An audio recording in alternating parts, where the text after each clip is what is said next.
Hola, ¿qué tal? Bienvenidos a Acceso B. Mi nombre es Luis Benavides y me da muchísimo gusto que como todos los sábados nos estés acompañando en una transmisión más de este esfuerzo de comunicación y de diálogo contigo. Este sábado, sábado ya 15 de enero de este 2022, estamos ya transmitiendo nuestro segundo programa dentro del proceso, más bien nuestro tercer programa dentro del proceso del nuevo año 2022. Y en esta ocasión, pues bueno, ha sido un intenso inicio de 2022, estamos en los primeros 15 días y ha habido de todo un poco en agenda nacional y por supuesto local. Y hoy estoy platicando en este momento, recibiendo a nuestro amigo Alejandro Medina García, quien nos acompaña para hablar de temas específicos de la última agenda económica a nivel nacional. ¿Cómo estás, Alex? Bienvenidos. Hola, ¿qué tal, Luis? Y es cierto, totalmente cierto que ha sido un inicio muy intenso. Llevamos apenas 15 días y la verdad es que los temas se han apilado bastante y yo creo que pues este 2022 yo creo que vamos a tener que entrarle con todo porque no creo que nos vaya a dejar descansar mucho. Eso veo, Ale, y la verdad, estimado economista de cabecera de Acceso B, debo reconocer que has atinado a varios temas que, bueno, se fueron dando en el 2021, ya los hemos visto, quien lo desee ver, ahí lo puede ver a través de la página de YouTube, están todos los videos donde Alejandro García Medina ha participado como economista, como politólogo, incluso como conocedor de varios temas sociales, y todos, bueno, casi todos les has atinado, Ale, y eso habla de tu experiencia, de tu nivel y tu capacidad para poder desmenuzar estos temas. Y hoy, bueno, esta semana más bien que está ya concluyendo, pues nos fuimos con la noticia en varias vertientes económicas que de alguna manera llamaron la atención y que nos tiene de alguna manera alertas también, ¿no?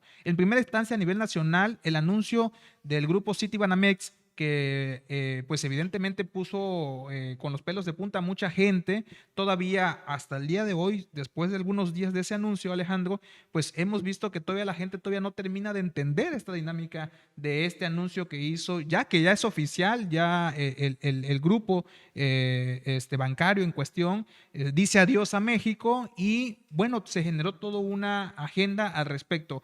Para empezar, ¿cómo podríamos entender, Alejandro, este anuncio y las implicaciones que va a traer? Sí, la verdad es que estos temas, como el caso de Citibanamex, pues es de esos temas que te reconfiguran toda la agenda de la semana, ¿no? Y agrega nuevos factores para analizar. Y en este caso, yo creo que lo más importante, lo primordial para todas las personas que nos escuchan, es primero que nada tener un mensaje de tranquilidad, pero tranquilidad fundamentada en los hechos, fundamentada en la realidad. Y en ese sentido, pues habría que comprender qué significa el anuncio que está haciendo Citibanamex. Citibanamex, por decirlo así, o por ponerlo muy claro, no está quebrando, no es un anuncio de que vayan a retirarse de México ya en este momento y que vayan a dejar desamparado un mercado, no. O sea, objetivamente hablando, el dinero de los mexicanos que tienen sus cuentas Están ahí más que está bien. seguros, están más que seguros y además esto es muy parecido, por ejemplo, muchas empresas en el mundo anuncian que entran en procesos de compra, es decir, buscan compradores, ¿no? Esto es lo que básicamente está anunciando Citibanamex, el deseo de ser comprada. Ellos están diciendo, ¿sabes qué? Tenemos el deseo de que algún inversionista, de que alguna empresa llegue y ponemos nosotros en venta pues la infraestructura y básicamente, pues uno cree que los bancos, por lo regular, uno piensa que los bancos no tienen infraestructura, pero tienen una infraestructura enorme, desde todo el calado legal de certificaciones, que es muy importante, como también la estructura digital, la infraestructura digital hay mucha seguridad que los bancos tienen que tener, muchos sistemas que tienen que tener bien puestos, eso también está a la venta. Pero también en el caso de Citibanamex, ellos están queriendo poner a la venta todas las sucursales físicas, ¿no? Y también con eso todo su acervo patrimonial cultural, este, Que es que, extenso, por que cierto, ¿no? dicho sea de paso es bastante extenso. Entonces, para la gente yo creo que el primer anuncio importante o el primer punto sería dar esa tranquilidad de que sus cuentas van a seguir bien. Ahora, estas personas que tienen sus cuentas en Citibanamex, ¿qué pueden esperar? Ahorita en los primeros, por lo menos los primeros 90 días, los primeros 3 meses, pueden esperar que todo siga perfectamente igual, el banco va a seguir operando con la misma normalidad con la que ha venido operando, con las mismas comisiones, todo va a seguir. Todo va a seguir básicamente igual, ¿no? En la parte de estos 3 meses. De ahí, pues van a haber ofertas de compra y Que ya las hay, ¿no? y cuando un comprador ya, Citibanamex diga, ok, perfecto, vamos con esta persona, se tiene que hacer todo un proceso en el cual las autoridades regulatorias mexicanas tienen que sancionar la compra, avalar esto. Esto es para cuidar que no haya, por ejemplo, mucha concentración de mercado. Hay que recordar que ahorita Sea un equilibrio, Citibanamex ¿no? tiene el 12% del mercado bancario en México, entonces para que alguien no pase a ser un actor preponderante y pueda tener un poder monopólico en el mercado, tienen que cuidar eso los entes reguladores, pero todo eso va a ser un proceso que va a llevar su tiempo. Y ya cuando alguien, por ejemplo, ya haya una nueva empresa que se haga cargo de Banamex, entonces esta nueva empresa pues va a meter nuevas políticas, va a meter nuevas comisiones o diferentes comisiones, va De a haber un acuerdo a su cambio, exactamente, mecanismo. pero solo hasta ese momento es donde se van a empezar a sentir los cambios. Entonces, obviamente que si hay usuarios que no tienen, o sea, que sienten intranquilidad a este respecto y tal, pues sí es sano que vayan viendo otras opciones, pero no se preocupen de que mañana vayan a llegar al banco y vaya a estar cerrado, eso no va a pasar. Entonces, yo creo que yo lo que les diría a los usuarios es váyanse con mucha tranquilidad y vayan viendo opciones o quédense en ese banco y de repente conforme venga la nueva administración vayan tanteando los cambios, pero no es momento para que haya ni mucho menos pánico. Ahorita va a haber mucha tranquilidad en la operación de Citibanamex. Entonces, a los cuentavientes de City Banamex e incluso también a los empleados de City Banamex y todas las empresas que tengan su dinero ahí, no tienen por qué tener ningún temor de que vaya a existir una fuga o vaya a existir una bancarrota que no lo hay, ¿no? Y más hoy en día, estos son procesos que este tipo de grupos financieros realiza de manera conveniente para cada circunstancia que ellos consideren, ¿no? Claro, En claro. ese contexto, pero también mencionabas, Alejandro, sobre el Sí. tema de ese anuncio que hizo City Banamex y que, bueno, generó ya incluso tendencias positivas en el sentido de que ya hay por lo menos uno físicamente o más bien públicamente hablando que dijo tiene interés por ser parte de esa compraventa de esa institución, ¿no? Que es en el caso del también bancario, empresario bancario, Ricardo Salinas Pliego, muy conocido por Banco Azteca, ¿no? Ujú. Ellos ya dijeron queremos, tengo entendido que también hay otro tipo de institución que está buscando comprar City Banamex, pero bueno, en esta cuestión me llama mucho la atención esta publicación que hizo Ricardo Salinas Pliego. ¿Cómo ves tú esta vertiente, tomando en cuenta que él ya es un empresario bancario, ¿no? Claro, bueno, recordar que es una operación gigantesca, estamos hablando de 15.5 mil millones de dólares. La verdad Ese es es el que changarreto que La decía verdad, Ricardo Salinas exactamente. Pliego, La ¿no? verdad es que son números que en muchos aspectos escapan, digamos, de la imaginación del ciudadano promedio. La verdad es que es algo muy grande. Yo creo que sería la operación más grande de la historia moderna de México.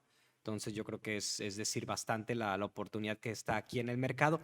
Pero antes de, digamos, que entrar a eso, lo creo que la parte importante para evaluar si hace sentido para Ricardo Salinas, también se habían hablado, por ejemplo, obviamente hay bancos internacionales que no están posicionados en México que pudieran tener apetito de esto. Hay bancos que están en México ya como Santander, como Scotiabank, tal, que pudieran, Inbursa también, de Carlos Slim, que pudiera entrar a esto.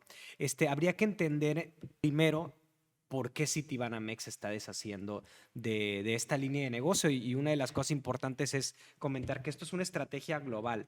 Lo mismo que está pasando en México ha pasado, creo que en más de 11, 12 países alrededor del mundo, incluidos mercados tan diversos como Vietnam, como Polonia, o sea, tanto en Asia como en Europa se están deshaciendo de este negocio, y así se van a seguir deshaciendo de esta ala de negocio de Citibanamex, bueno, de Citigroup, conforme vaya pasando el tiempo, ¿no? Que eso es interesante, ¿no? Porque cuando Citigroup adquirió Banamex,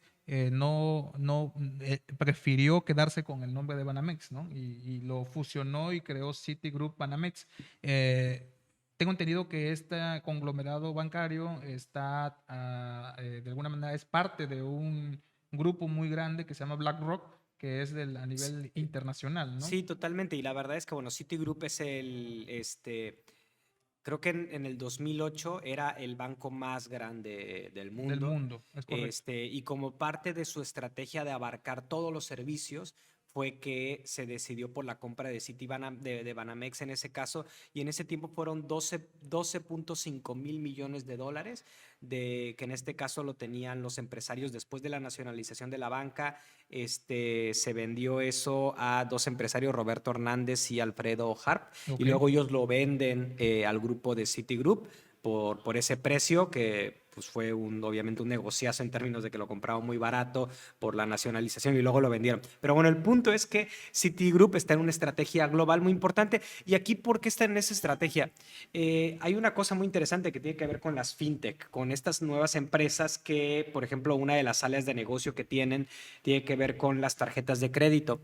Lo hacen tan fácil como que tú entras a su aplicación, metes los datos y en menos de 72 horas ya tienes tu tarjeta de crédito. Recordar que la tarjeta de crédito para la parte de consumo es de las De los vertientes de negocio más rentables, ¿no? más rentables. Entonces, ¿qué hablamos de eso? Pues hablamos de que tenemos unos menores ingresos, es decir, pues se le están comiendo un poco el mercado. Por otro lado, este tipo Es de estrategia, empresas, ¿no? Al final de unos cuentas. menores ingresos totalmente. Luego, por otro lado, tenemos un aumento de costos, porque pues también el mantener las sucursales, el hecho de las cargas laborales que tienen que tener y toda la regulación que se ha ido endureciendo tanto en Estados Unidos como en México, pues hace que su margen sea menor.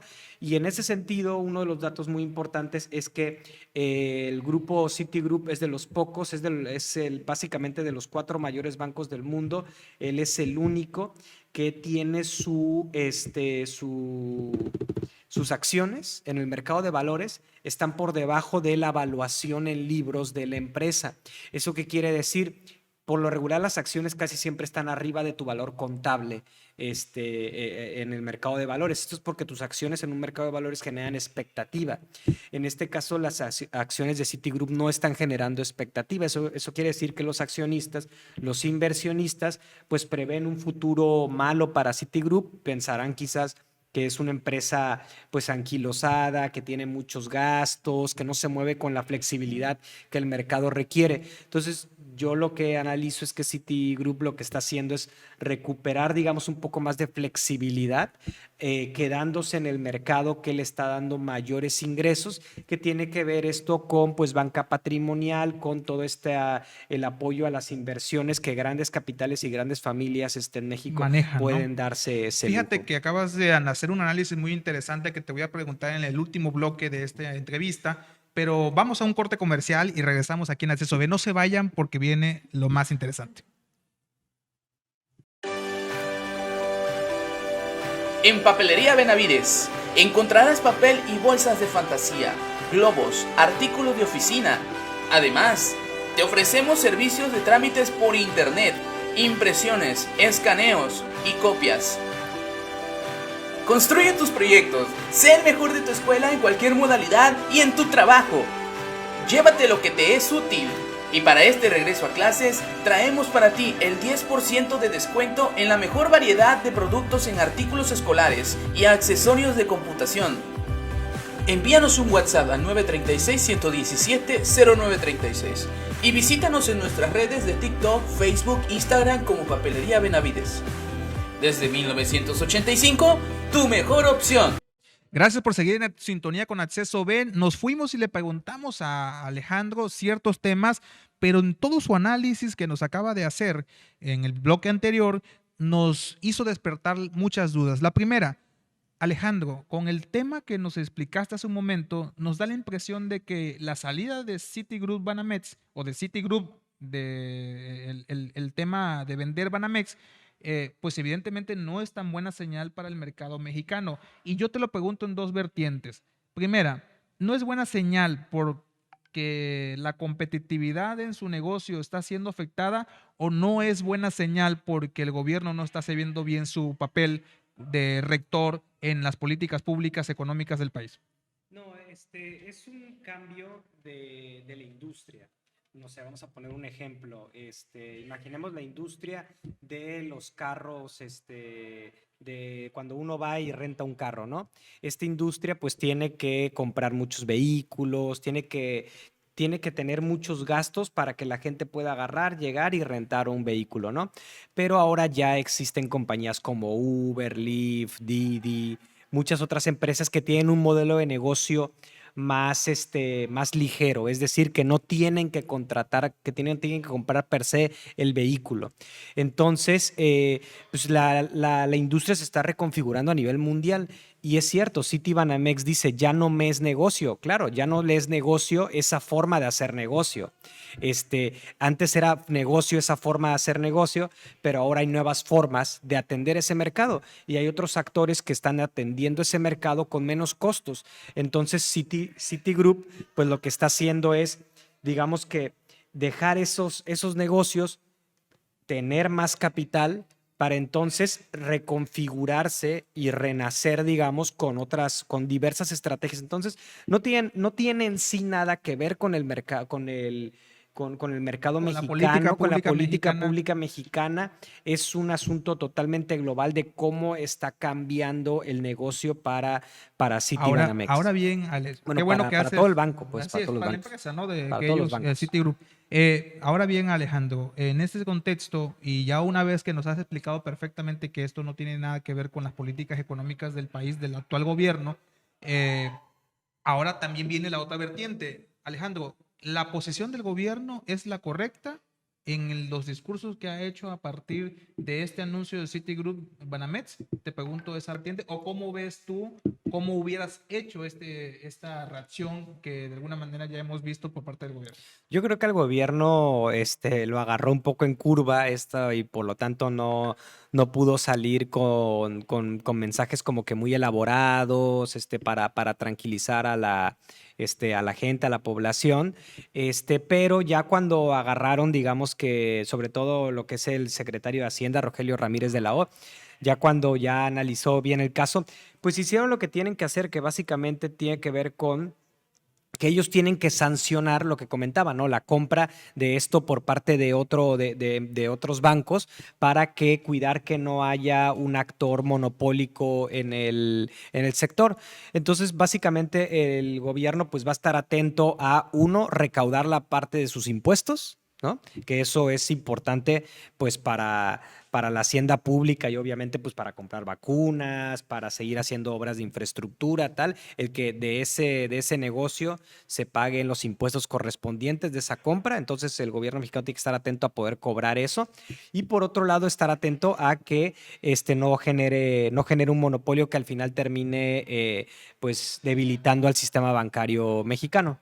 Alejandro, y bueno, pasando a otros temas importantes, veo que dentro de las cosas que nos ha preocupado a nivel país, hemos visto que en Estados Unidos la inflación ya está llegando al 7%. Eso implica que a México le va a pegar, porque lo que pasa en Estados Unidos, pues nos pega de Sí. inmediato, ¿no? En este contexto, dame rápidamente tu opinión al respecto, cómo ves este asunto, y finalmente también te voy a hacer una pregunta muy popular que se ha generado en redes sociales, pero esta Va que parte de va. la inflación. Sí, lo primero que tenemos que entender sobre la inflación, tanto en Estados Unidos como en México, es que la institución encargada de poner a raya la inflación, es el Banco de México en México y la Reserva Federal en Estados Unidos. ¿Esto por qué? Porque son las únicas instituciones que tienen el poder para imprimir dinero. para regular su labor es regular la cantidad de dinero que hay en la economía y cuál es el precio de ese dinero. Recordemos que los bancos centrales, la Reserva Federal y el Banco de México, le prestan a los bancos como Citibanamex, Claro. como BBVA, Santander, tal, y le prestan dinero a esos bancos para que esos bancos a través de eso le presten dinero a su vez a sus clientes. Entonces, el Banco de México, al prestarle dinero, tiene que cobrar una tasa de interés. Si el Banco de México aumenta la tasa de interés, pues obviamente aumenta la tasa de interés que los bancos comerciales con la cual nos prestan a nosotros, ¿no? Entonces, esto es muy importante recalcarlo porque entonces, pues la presión en la parte de Estados Unidos, ahorita ellos están en una dicotomía muy importante que es qué hacer. Si restringir la oferta de dinero, lo que llaman políticas monetarias restrictivas, es decir, aumentar la tasa de interés o disminuir la cantidad de dinero que hay, los dólares, la cantidad de dólares que hay, o dejar, digamos, que la inflación siga su camino, es decir, seguir manteniendo las tasas de interés. Ahorita están en 0.25% en Estados Unidos y se ha impreso mucho dinero en Estados Unidos para apoyar, ¿no? Entonces, eso, lo último, es lo que ha provocado la inflación. Ahorita ya el gobierno norteamericano lo que está comentando es de que van a empezar a endurecer su política monetaria, es decir, o subir las tasas de interés o retirar dinero de la economía. Pero si ellos hacen eso, el golpe va a ser muy fuerte para la economía norteamericana, va a haber mucho más desempleo, van a haber muchas empresas que vayan que quiebren, y eso va a afectar también a muchos países del mundo, por lo tanto va a afectar el comercio internacional si ellos deciden hacer eso. Entonces, digamos que lo que está a punto de verse en el mundo es si lo realizan o no lo realizan, y por eso hay tantas tensiones a nivel mundial, porque ya Estados Unidos dijo que lo va a hacer, pero todo el mundo sabe que eso implicaría una crisis muy fuerte. Y en ese sentido yo creo que sería interesante hablar de lo de la apreciación del peso Eso te iba a comentar, o sí, cómo se ha defendido la moneda. porque Y se ha defendido bien. se ha defendido bien, ¿por qué? Tanto y eso es algo muy importante, tanto ni que la inflación esté alta es culpa del gobierno federal, ni que la moneda mexicana se deprecie o que se aprecie es culpa realmente del gobierno federal digamos que en la parte más constitutiva de esos movimientos, en los fundamentales, ¿no? Esto es labor del Banco de México.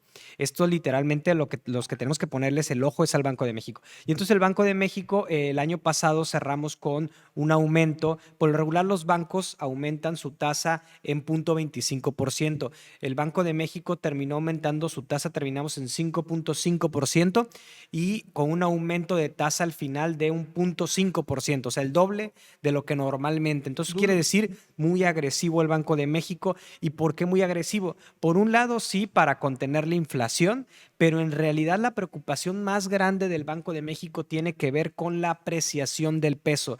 Y recordemos que si el peso se aprecia, significa que el peso puede comprar más cosas, ¿no? Correcto. Más cosas en el exterior, y sobre todo la economía mexicana se protege. Si tenemos una Coloquialmente siempre dicen el peso, mientras la moneda sea más fuerte, es más, la economía. es mejor que para la economía del país. Es mejor para la economía del país, sí, significa un menor consumo, un menor exportación del país, pero significa que el país puede comprar más cosas. Entonces el Banco de México hizo bien en aumentar la tasa de interés para proteger al peso, y eso es lo que estamos viendo. Entonces básicamente, pues si se empieza a poner, digamos que difícil la situación en Estados Unidos, de que Estados Unidos empiece a restringir su política monetaria, y México sigue por el camino de restringir igual su política monetaria, podemos esperar que el peso se defienda. Eso no significa que no vayamos a tener episodios de depreciación, porque el mundo se va a volver muy inestable, pero lo que sí significa es que a otros países les va a pegar más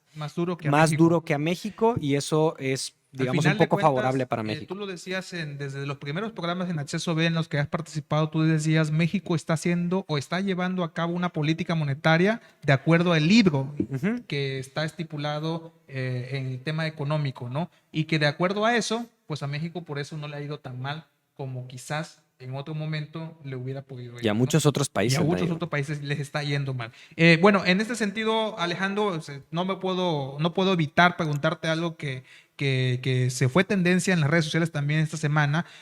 Siempre copiamos a Estados Unidos y generalmente cuando copiamos las cosas malas y a veces hasta copiamos mal, ¿no? O sea, de repente la copia nos sale peor que la de Estados Unidos, ¿no? Y en este contexto, pues bueno, recientemente a partir sobre todo de la cuestión del anuncio de Citigroup Banamex, de que vendía su empresa en México o su banco en México, pues evidentemente no salió al quite un empresario que de alguna manera ha estado dando tendencia, que es Ricardo Salinas Pliego, dueño de Banco Azteca, de TV Azteca y de todos esos conglomerados que no es menor, pero finalmente muy al estilo de Trump, dicen, ¿no? El Trump mexicano, ¿no? Ya hasta lo están candidateando a presidente y demás. Desde tu punto de Sí. vista económico y de empresario y de emprendedor, ¿qué opinas al respecto de esto? Ok, bueno, primero que nada, sí, el tuit que hace Ricardo Salinas es un tuit pensado con mucho fervor nacionalista. Él comenta que él va a seguirle apostando a México y que va a redoblar sus apuestas, En puro a bonito chiquito, ¿no? sus apuestas en México y que va a poner a Banamex a trabajar de lunes a domingo, de 9 a 9. Yo creo que eso es parte de su esquema de negocio, o sea, lo que hace con Banco Azteca, con Electra, tal, ¿no? Digamos, sobre su futuro político, bueno, y antes de entrar a su futuro político, eso hace mucho sentido con la estrategia de negocio que tiene y que Citibanamex está dejando. ¿Por qué? Porque Citibanamex deja, digamos que todo este segmento de sucursales locales, pero la estrategia de Banco Azteca, bien implementada, le ha dado mucha fuerza en toda esta parte de atender a la base de la pirámide poblacional, ¿no? A la base de la pirámide de ingresos, ¿no? En México, vendiéndole diversos productos, desde vender refrigeradores a 20 años, No, hasta, increíble, ¿no? o Sí, sí, sea, sí. todo ese tipo de, Y bueno, y también tú le diste un nombre, ¿no? Todas las comisiones y todas las demás que comisiones. se generan, la verdad que es increíble, Sí, ¿no? entonces a Ricardo Salinas le puede hacer mucho sentido toda la parte de las sucursales de Citibanamex Claro, para fortalecer su su negocio propia estrategia. y ponerlos a trabajar a Citibanamex como lo ha hecho con sus otros ¿Tú lo bancos, ves ¿no? Esto. presidenciable, Pero Ricardo? en la parte del futuro político, yo creo que aquí no hay que dejar de ver algo muy importante, que es cómo él se hace empresario. O sea, Ricardo Salinas no es un empresario que haya hecho desde cero sus negocios, sino que es uno de la ola de empresarios, como también Carlos Slim, por ejemplo, que se beneficiaron de la venta del gobierno de Hay una, de diversas concesiones, entre ¿no? los economistas hay una frase, o no Ujú, frase, sino una anécdota, bueno, no sé ujú, cómo decirlo, pero lo voy a decir, ¿no? La riqueza o se hereda o se arrebata, dicen los ujú. economistas, ¿no? Sí, y en este caso Entonces, se regala, en este caso o se hablamos, regala en el sí, caso del mexicano, ¿no? hablamos de un capitalismo de amigos, ¿no? En el cual el gobierno pues empezó a deshacer de ciertos activos y estas personas lo lograron comprar a precios, la verdad es que bastante baratos. Y de ahí se empezó a construir.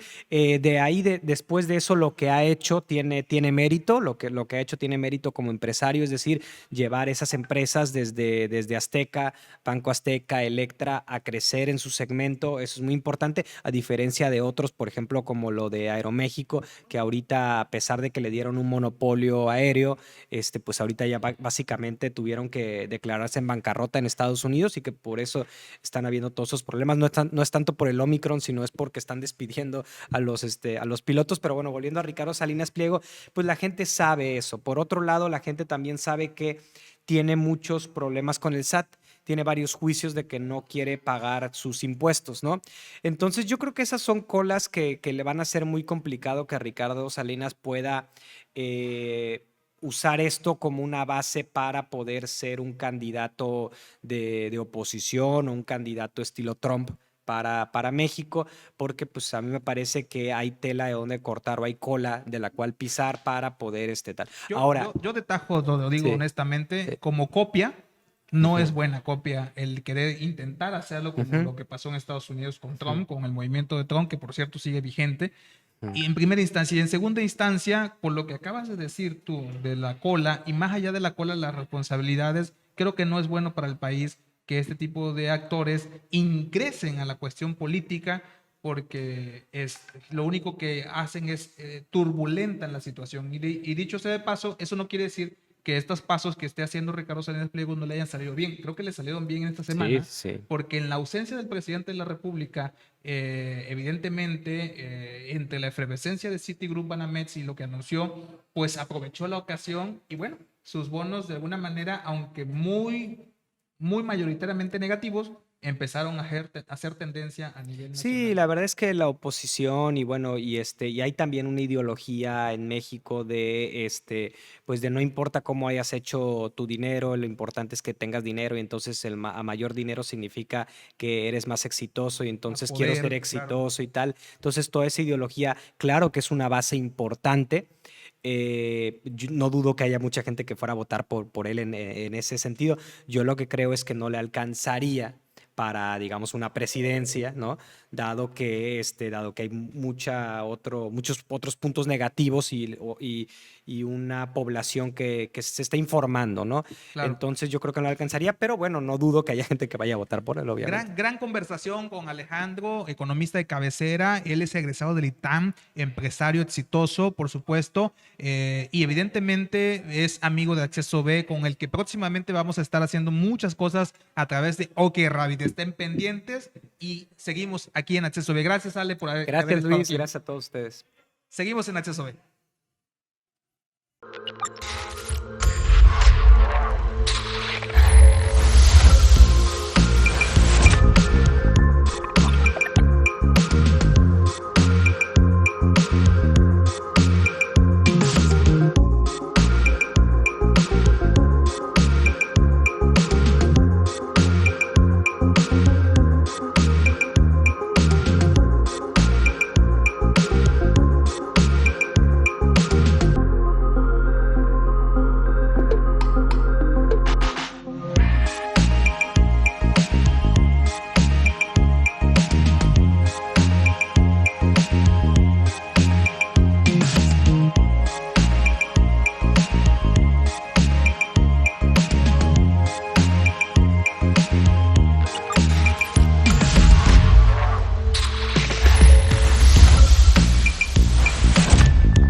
Gracias por seguir en sintonía en Acceso B. Mi nombre es Luis Benavides y te doy la bienvenida si te estás ingresando en este momento a través de las plataformas digitales de No Media, MX, por supuesto, a través de Radio Choca Digital, Branding Office 1, Tu Nueva Visión, GoTV y todas las plataformas que también están accesando. Gracias también a Cámara de la Chontalpa, que a partir de unos días atrás ya nos transmite en los días consecuentes a esta transmisión. Por supuesto, le doy la bienvenida a nuestro amigo Carlos Ramón Campos Chávez, quien ya está aquí en el segundo programa del 2022. Por supuesto, es politólogo, amigo, abogado y sobre todo gran asesor de cabecera de Acceso B. Bienvenido, Carlos Ramón Campos Chávez. ¿Cómo te trata el 2022? Muy bien, hermano. Muchísimas gracias nuevamente por la invitación. Saludos a todas y a todos. Espero que se encuentren muy bien en sus hogares. Pues muy bien, empezando el año. Parece, activo, Carlos, te hemos visto muy activo finalizando el 2021 y el 2022 ni se diga, ¿eh? Estás dando conferencias, estás dando asesorías, casi ya te vemos de catedrático, me da muchísimo gusto, qué bueno que así es, y te deseo el mayor de los éxitos, Carlos. Te agradezco, Luis, muy amable. La verdad que sí, el año terminó con mucha actividad y empezó con mucha actividad. Una de las grandes cosas que el COVID nos trajo es adaptarnos a estos nuevos tiempos. Es correcto. Entonces, en eso estamos. Vamos entrando en materia, mi querido Carlos, y bueno, este 2022 arrancamos con muchos temas. Hace un momento platicamos con Alejandro Medina García, economista de cabecera de aquí de Acceso B también, pero hoy tengo que platicar contigo al respecto. Punto número uno y el más importante, creo yo, en la agenda del país, el Omicron, como nunca, en contagios y demás, con diferencias a la hora de hospitalizaciones y de fallecimientos, afortunadamente, pero como nunca, ¿no? Y esto trajo implicaciones muy fuertes a nivel nacional, que todavía incluso el día de hoy estamos viendo la evolución de cómo se están dando esas respuestas ante la gran afluencia o la gran contaminación que ha generado este virus, el COVID-19, ahora en su versión Omicron, con Delta, con influenza, con, bueno, un sinnúmero de cosas. ¿Cuál es tu opinión? Escribiste hace unos días al respecto de este tema. Sí, a ver, Omicron. Vámonos atrás. Antes del Omicron, que apareció en finales de noviembre, si no mal recuerdo, es una cepa de Sudáfrica, hubo un vuelo a Inglaterra y de ahí se esparció por todo el mundo. Bueno, ya con las vacunas, ya la gente vacunada, importante una velocidad de vacunación, decíamos, ya regresamos a clases, actividades profesionales. Al parecer esto ya va de salida. Oh, sorpresa, el tema llegó a México y dentro de la lógica de México tuvimos ya en esos últimos 2 días, 2 últimos grandes picos. El del 8 de enero, más de 33,000 en un solo día detectados, y el día de ayer, 44,000 alrededor, 44,500 por ahí. Tabasco ni se diga, digo, estamos hablando en el caso del estado de Tabasco. ¿Qué es lo que tenemos? Al aparecer una nueva variable del COVID-19, ya los gobiernos estaban relajando las medidas. Naturalmente, por el gobierno y la gente, gracias. Gobierno y sociedad, pero al final, quien tiene el brazo coactivo, sancionador administrativamente Regulador, para claro. regular esta situación es el gobierno. Eso hay que tenerlo muy en cuenta. Y la sociedad, pues al final también ya se había soltado, aquí lo habíamos comentado, la actividad económica ya no podía detenerse. Yo, sorpresa, aparece esta variable. ¿Qué es lo que observo? Esto ya impactó, y lo comento, los primeros 6 meses de este año. No los siguientes 3 meses, 6 meses. Por ahí estaba leyendo que, bueno, se cree que el pico, que este tema venga de bajada a partir de finales de febrero. Porque la tendencia en otros países es de que duró 2 meses, mes y medio, y vino de bajada. Pero no sabemos cómo se vaya a comportar. El tema es que esa es una variable del COVID, pero no sabemos si vayan a aparecer otras. Lo que sí hay que decir, hay que reconocer que es con los números altos de vacunación, digo, hay mucha gente que todavía no tiene la segunda dosis y hay gente que no se ha vacunado, eso hay que comentarlo, el tema ha sido menos grave para mucha gente que ya fue vacunada. Y ahí sí hay que reconocer que el gobierno administrativamente se hizo bien su trabajo. Y en varias partes del mundo también. El tema, por ejemplo, en los Estados Unidos, hay un 30% de la población que no, pero porque no se han querido vacunar. Es correcto, porque O sea, hay diferencia, incluso hasta te pagan porque exactamente. La vacuna, ¿no? Y aquí no, aquí tenemos que formarnos a ver cuándo nos toca. Y en México, demás, ¿no? Y en México parece mentira, pero no, hay mucha gente que no cree en las vacunas. Pero bueno, el punto es que la gente ya está vacunada, eso es muy positivo. El punto es de que también están saliendo muchos picos de contagios, pero también hay que comentarlo, no hay un alto índice de hospitalizaciones y afortunadamente fallecimientos.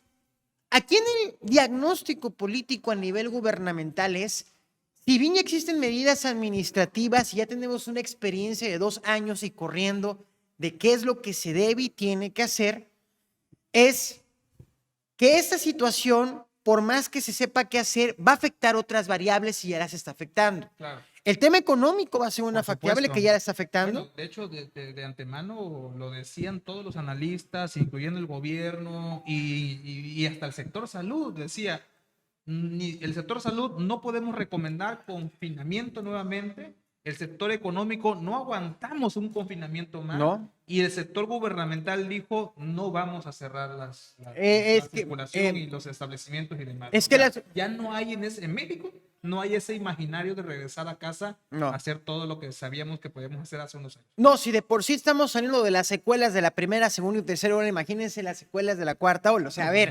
en términos de salud integral, física, mental, salud económica también, no hay condiciones para un confinamiento nuevamente.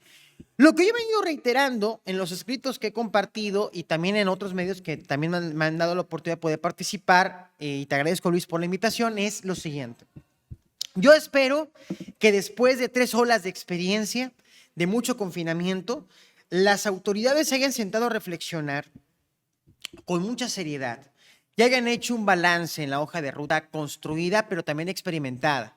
Todo esto ha sido un gran experimento social y gubernamental.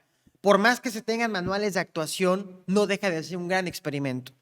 Y dentro del experimento yo espero que se tengan áreas de oportunidad de mejoría en lo gubernamental. El sector salud, por ejemplo, no puede seguir funcionando. O sea, vamos a pensar que termine el COVID-19, que sabemos que eso no va a terminar en el corto, ni mediano, ni largo plazo, porque el COVID ya llegó para quedarse. Pero pensando que ya se regularice todo. Fíjate que El sector salud, nada más y subrayo, no puede mantenerse a como veníamos antes del COVID-19. sí, fíjate que de hecho este análisis que te voy a platicar es algo que yo he venido escuchando muchas veces y que incluso dentro de la objetividad de las cosas que estamos viviendo tendríamos que haber puesto ojo en atención en ese tema. El hecho de que en primera instancia el tema del COVID, lo hemos platicado muchas veces, ya no se va a ir, ya llegó para quedarse. Y hay innumerables letras que van a ir evolucionando conforme vaya saliendo las cepas y demás, ¿no? Eso quiere decir que nuestra humanidad tenía que adecuarse a la situación. Es decir, como decían algunos, el cubreboca llegó para quedarse, el tema de la vacunación llegó para quedarse, pero ahí hago un paréntesis, dice, la vacunación, pues no nos podemos estar vacunando cada 6 meses porque pues la capacidad del Estado no va a poder hacerlo. Entonces, esta parte de lo que dices tú sobre el tema del sector salud, cómo debe estar preparado, pues se debió prever el hecho de no bajar la guardia en hacer conciencia en la sociedad de la importancia que es las medidas preventivas correctas, ¿no? Y que, bueno, que hay que acompañarles en todo momento y que de esa forma ayudara a la sociedad a no bajar la guardia ante esta situación, porque pues como tú bien lo decías hace un momento, la regulación es del Estado, pero también la participación, dije yo hace un momento, es de la sociedad, ¿no? Mira, a ver, ayer la OMS comentó que a Europa, la mitad se iba a contagiar de Omicron. ¿Te imaginas? Entonces, a ver, en materia política, una de las primeras cosas que nos enseñan en política es hacer una distinción en 3 sentidos para observar la política. La política desde la lógica de poder, la política desde la lógica de las instituciones y la política desde la lógica de la construcción de política pública. Aquí tenemos 2 factores que van a afectar. La lógica del sostenimiento y la capacidad de adaptación por parte del marco institucional. Eso implica el sector salud, el sector educativo, el sector económico y todos los demás. Y el sector de la construcción de política pública.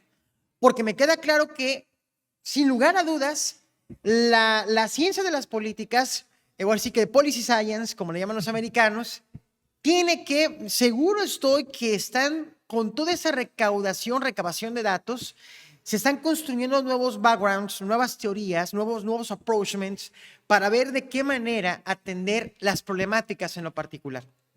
Porque ve, estamos en una lógica pandémica, no es una lógica de normalidad. Entonces, tu lógica de construcción de política pública desde el marco institucional no puede ser el mismo, en una época donde no había una pandemia. Claro. Entonces, imagínense que la mitad de la población europea, imagínense América Latina, imagínense nuestro país. O sea, a ver, el sector gubernamental tiene que sentarse a prever escenarios de decir, señores, ya tuvimos 3 olas de experiencia a nivel mexicano, tenemos una 4ª ola de experiencia. ¿Qué Carlos, hacer? y en esta tendencia vamos a un corte comercial rápidamente y la siguiente pregunta es, ¿el presidente fue víctima del Omicron o por lo menos fue víctima del COVID por segunda ocasión? Y bueno, todo eso también trajo como consecuencia en la agenda política del país configuraciones que me gustaría platicar contigo. Vamos y volvemos en Acceso B. Tú ya tienes tu boleto. Limpia conciencia tus oídos con estos sencillos pasos. Acude a Farmacia Caballero Y adquiere un frasco de alcohol boricado. Cuesta solo 85 pesos. Aplica 2 gotitas en alguno de tus oídos y reposa 5 minutos. Repite este paso en tu otro oído. y listo. Así de sencillo y fácil puedes ahorrarte una costosa receta. No olvides que en Farmacia Caballero encontrarás esta y otras soluciones, Que significará un ahorro para tus bolsillos. No olvides compartir Y seguirnos en redes sociales.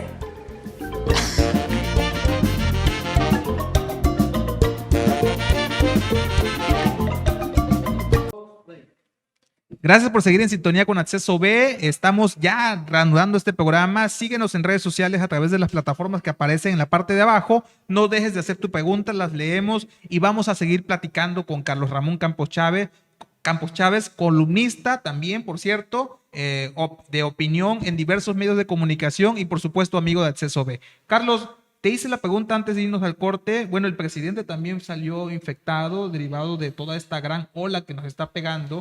Y bueno, eso también trajo como implicaciones en una agenda nacional en una agenda muy movida, porque precisamente cuando el presidente salió positivo, también al mismo tiempo se anunció la venta del Citigroup Banamex. Y por cierto, bueno, ha venido toda una ola en este sentido. No puedo, desde mi punto de vista, no puedo decir que el secretario de Gobernación, el paisano Adán Augusto López Hernández, no ha hecho un buen papel. Al contrario, creo que ha hecho un buen papel, por lo menos en estos últimos días.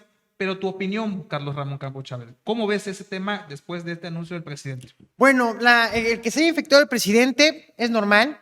Digo, es un hombre muy expuesto públicamente. De hecho, varios alcaldes en el estado ya han dicho que también han sido infectados y demás, ¿no? Y vamos, digo, no sé si fue la variante Omicron, faltará ver qué dice en ese caso su equipo médico más cercano, pero lo que es una realidad es de que, y lo acaba de comentar también el asesor médico Fauci, el famoso Fauci en Estados Unidos. Que por eso declaró que lo querían matar, ¿no? Que lo quisieron matar. No lo sé, no lo sé, pero el punto que él comentó que una muy buena parte de la población en el mundo se iba a contagiar de Omicron.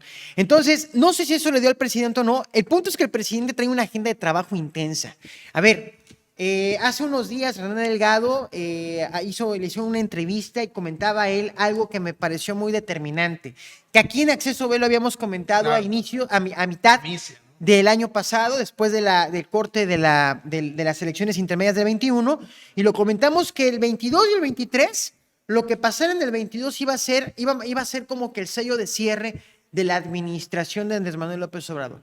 A mí me queda claro lo siguiente: el COVID-19 llegó para quedarse, pero también va a marcar transeccionalmente el sexenio de Andrés Manuel López Obrador. Entonces, aquí es muy importante comentar lo siguiente: él ya trae su agenda adelantada. La prioridad del presidente Andrés Manuel es que los grandes proyectos nacionales, como él los denomina, se aterricen y se terminen. Ya próximamente inaugurando el aeropuerto. El Felipe aeropuerto el Ángeles, 21 de marzo de este año. a finales de no sé qué fecha, ya también, y por eso se hicieron los cambios en el gabinete. Exactamente, el el Tren Maya. A ver, preocupa el Tren Maya porque en el Tren Maya hubieron unos litigios ambientales, también de carácter cultural muy importantes. Hubieron también modificaciones en la ruta, si no mal recuerdo, a Tulum. En fin, hicieron varias modificaciones. Sí, claro, sí, es complicado, ¿no? Lo Entonces, que se está presentando. Hay trazos que le importan, obviamente, al gobierno federal, al proyecto político y económico del presidente, que se aterricen, se terminen, y hizo adecuaciones, hizo enroques muy importantes en lo interno, para efectos de, no introdujo nuevos personajes, sino dentro de los personajes que ya forman parte del equipo del presidente Andrés Manuel López Obrador, ajustes internos, enroques para efectos de hacer esos amarres, para efectos de generar cierres muy importantes en su administración.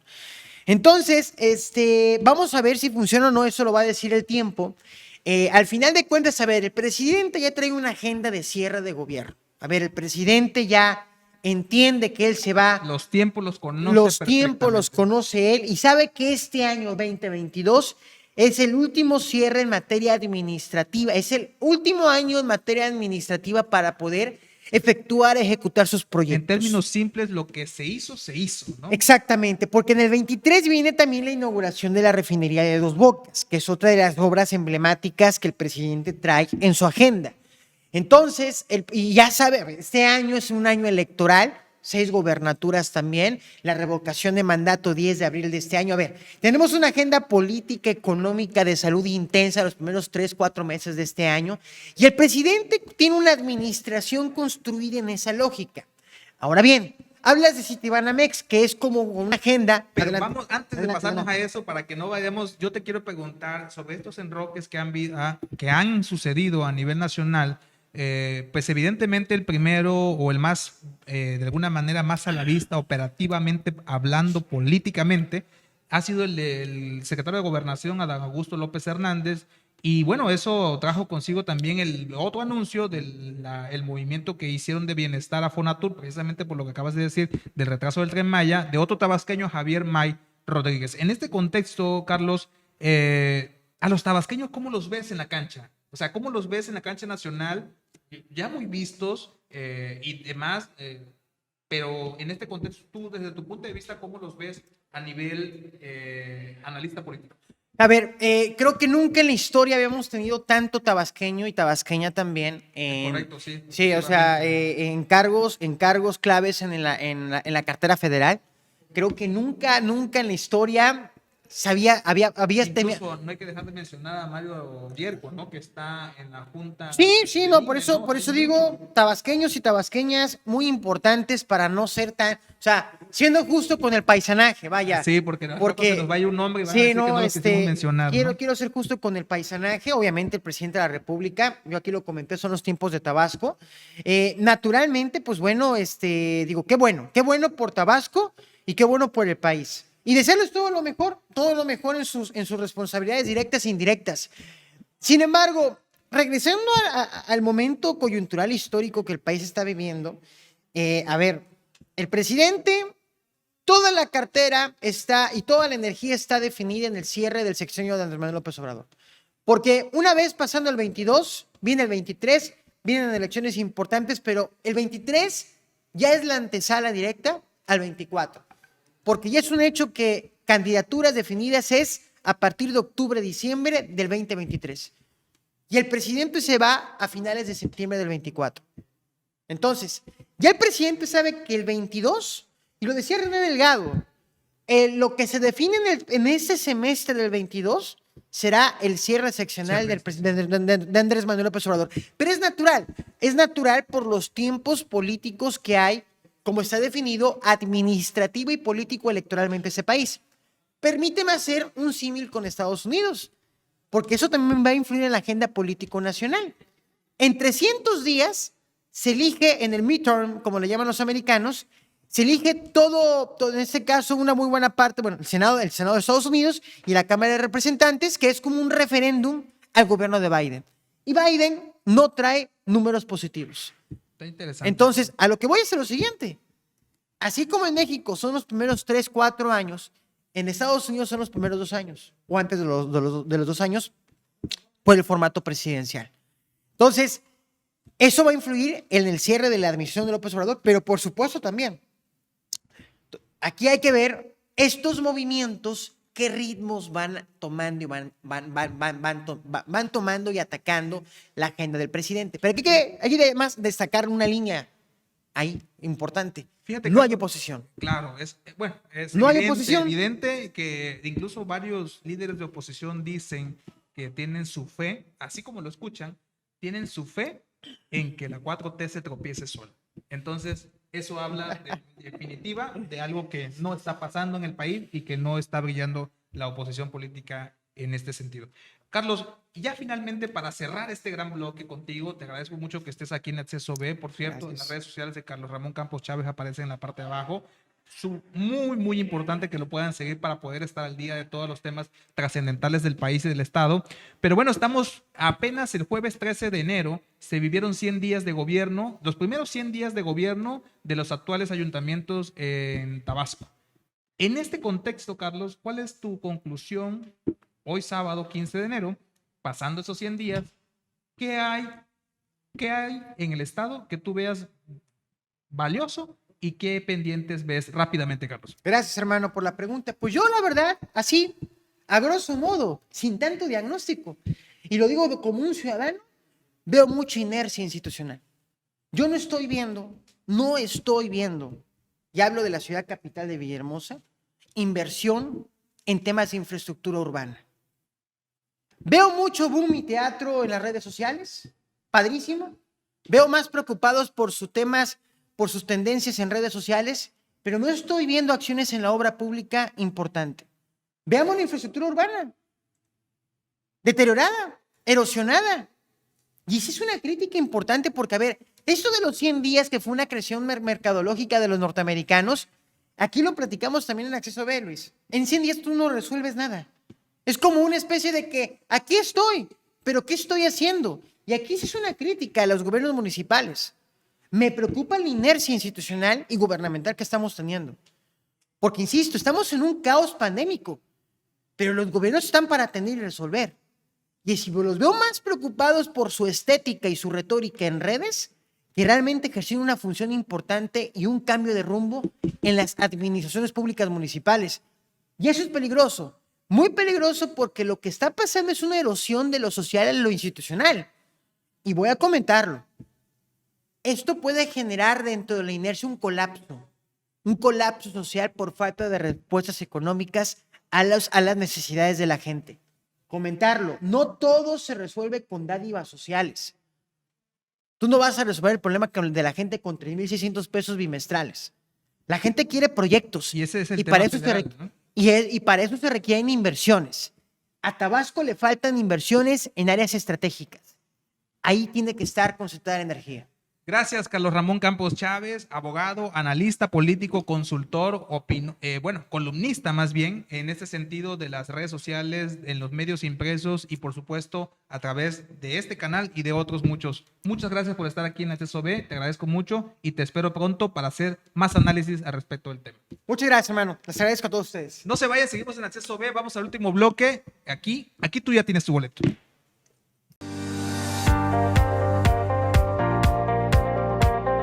Cables del Golfo es una empresa 100% mexicana dedicada a la manufactura y comercialización de productos para el control e izaje de cargas.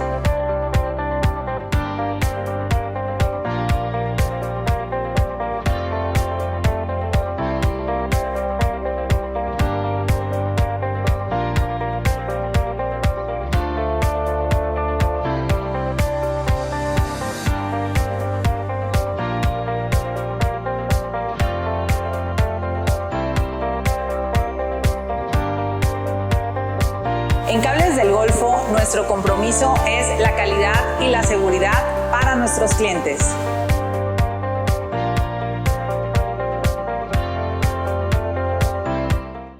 Estamos ya finalizando el programa y me da muchísimo gusto darle la bienvenida desde Querétaro, enlazándonos hasta allá, a mi querida coach Venecia Garcés Arrieta. Ahí van a ver en sus redes sociales cómo la pueden seguir a Venecia, quien por cierto tiene un gran programa a través de Spotify y que le doy la más cordial bienvenida porque además de que somos amigos de mucho tiempo atrás, la volví a ver y escuchar más bien en su canal de Spotify que les recomiendo mucho y que de ella misma le va a hablar en este momento. ¿Cómo estás, Venecia? Un gusto saludarte.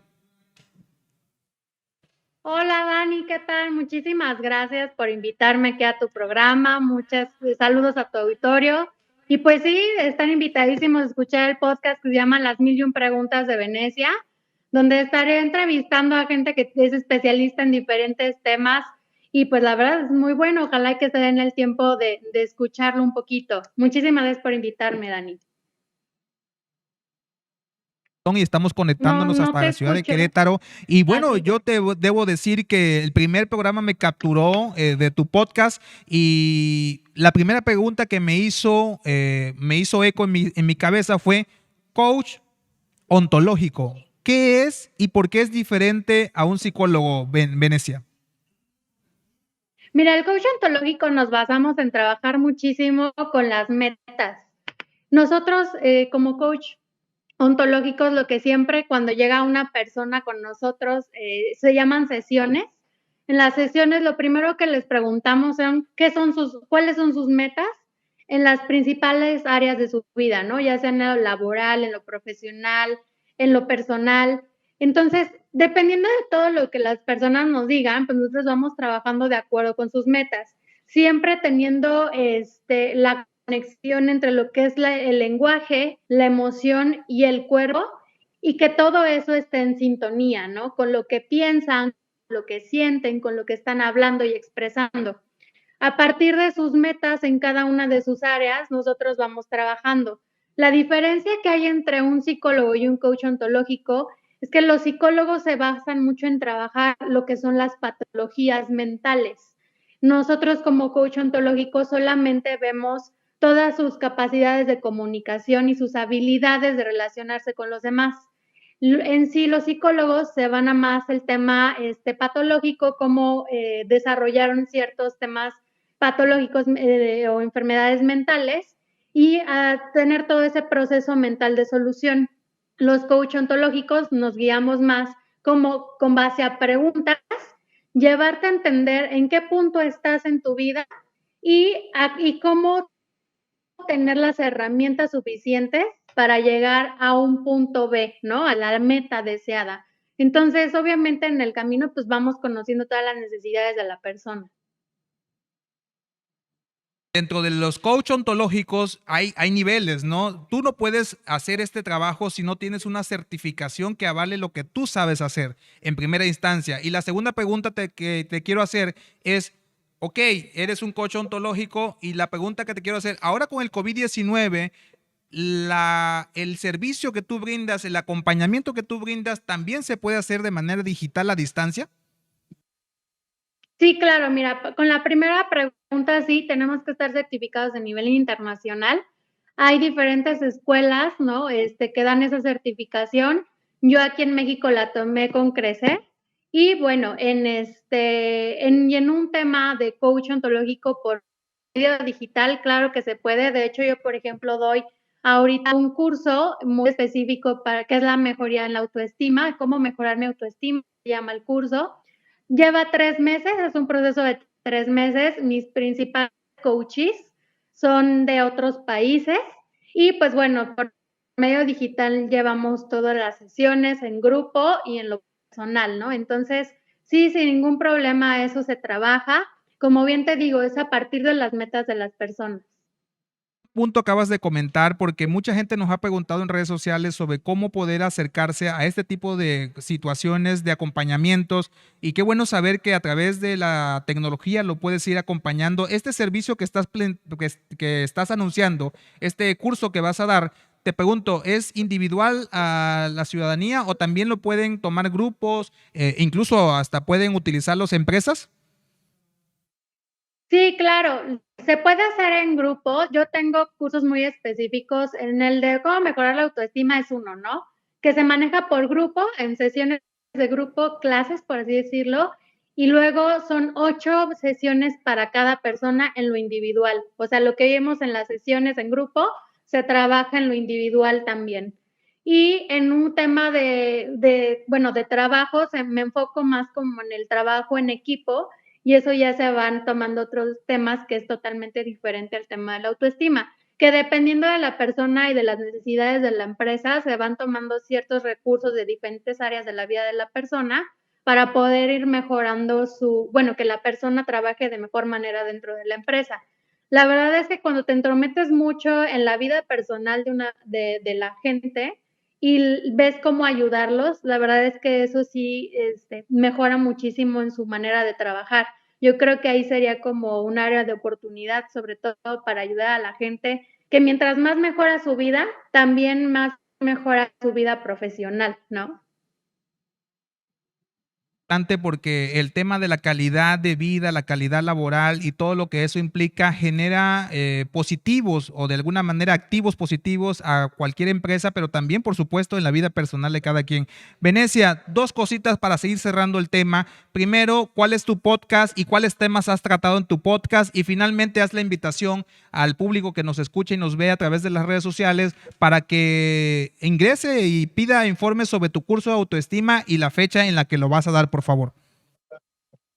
Sí, claro. Mira, bueno, lo principal, las redes sociales, bueno, son Venecia Gar, en Instagram y en Facebook como Venecia Coach. Y pues dentro de este curso, pues lo principal que vamos a ver son personas que tienen miedo al rechazo, la falta de confianza en sí mismo, timidez excesiva, hábito de comportarse, de compararse con los demás, la dificultad para reconocer los logros propios, la tendencia a dejar todo para después, el perfeccionismo, la sensación de incapacidad en las cosas. Estos puntos son súper de alarma para las personas que estuvieran interesadas en un tema con su autoestima. Es muy bueno este curso.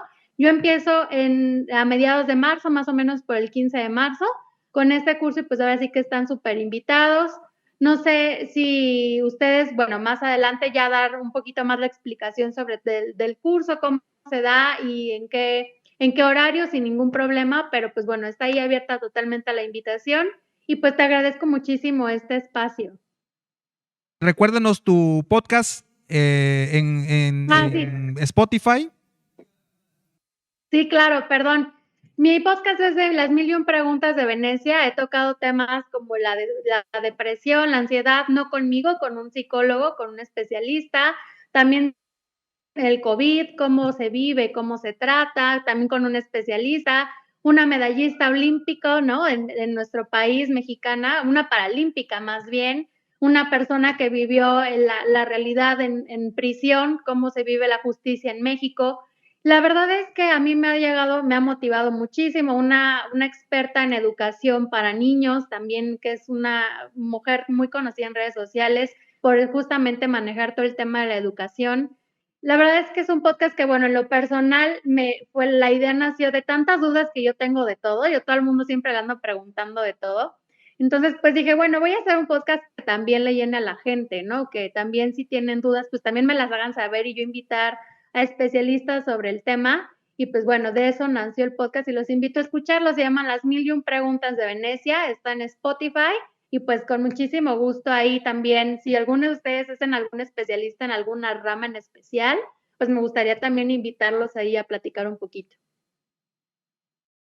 Con Las 1001 Preguntas de Venecia en Spotify y por supuesto síguela en redes sociales. Venecia, yo me quedo contigo para que en el próximo programa me hables de la autoestima y por supuesto nos vayas indicando la fecha para poder estar contigo en ese curso que seguramente será de gran utilidad. Muchas gracias por estar en Acceso B, donde tú Venecia, también tienes tu boleto. Gracias, Muchas gracias, Dani. Te mando un abrazo. Gracias, mi Venecia. Les invito a que la escuchen en Spotify y a ustedes les agradezco que nos hayan sintonizado en Acceso B. Nos vemos en la próxima semana donde ustedes, ya saben, aquí tienen su boleto. Hasta pronto.